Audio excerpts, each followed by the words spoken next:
passport lesson is E-volve. In this activity, we will explore Digital Passport's E-volve game on being an upstander to compare different forms of cyberbullying and the roles of those involved.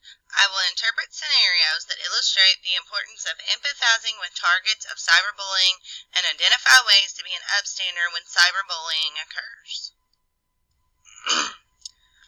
A few vocab words you're going to need. Target, the person being bullied. An upstander, someone who helps a person being bullied. Bystander, someone who sees bullying when it's happening but does nothing to help. Cyberbully, someone who does something on the internet, usually again and again, to make another person feel sad, angry, or scared.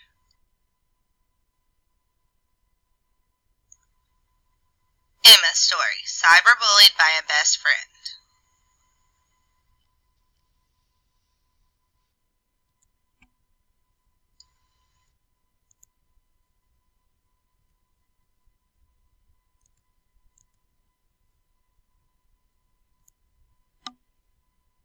The first time I probably heard the term cyberbullying, I was in probably the end of 6th grade.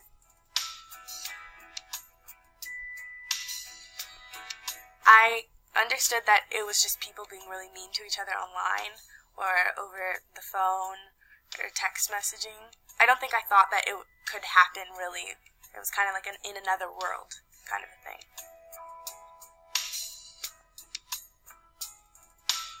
I had a best friend, and we got into this really big fight, and then she was saying really mean things to me on Facebook and over text messages and on the phone. The main thing that I remember that she said was that I was a horrible person and that she didn't understand why anyone else would ever want to be my friend. That really hurt me and cut me really deep. And I will never forget that. She would write something public on somebody's Facebook, and it was just something really mean, oh, I hate her. Everyone knew that we were best friends, but then we were in a fight. So everyone knew it was about me, and it was really embarrassing. There was nothing that I could do. And I didn't want to write something like that about her, because I knew it wasn't right.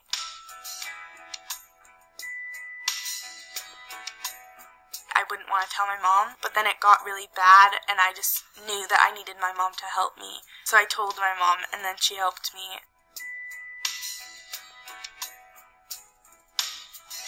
I think dealing with the cyberbullying situation is really hard to just deal with it by yourself. Talk to your parents and your close friends and try and get them to help you.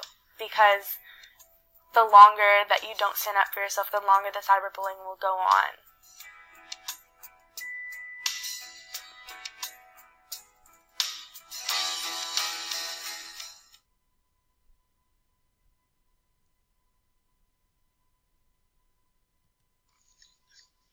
Here's another way to think about bullying.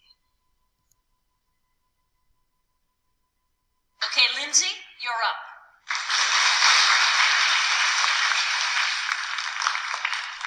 Today I'm going to talk about Patty. Patty's best characteristics, she's stupid. Stupid and ugly. Everything she does is ugly. Watch her eat. Watch her stuff her face. Look at her. Greasy hair, dirty fingernails. It makes me want to vomit. Her dad doesn't work, they have no money. That's why she wears that nasty pink sweater. Everyone hates her, even the teachers, and they're supposed to like everyone. Get a life, Patty. Thank you.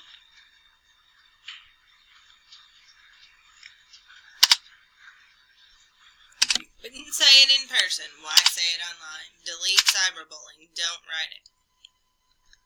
Imagine the following scenario happening to you. You are playing tag with your classmates at recess. You're nervous because one of your classmates has been picking on you and treating you meanly. That classmate pushes you down and says, "Tag, you're it." You are hurt, but none of your friends stop to help. You are the target of bullying in this situation. Imagine again. Same situation happens, but this time you see your classmate push someone else down during the game. What would you do? If you decide to support the person who is pushed down, you would be an upstander. If you didn't do anything to help, you would be a bystander.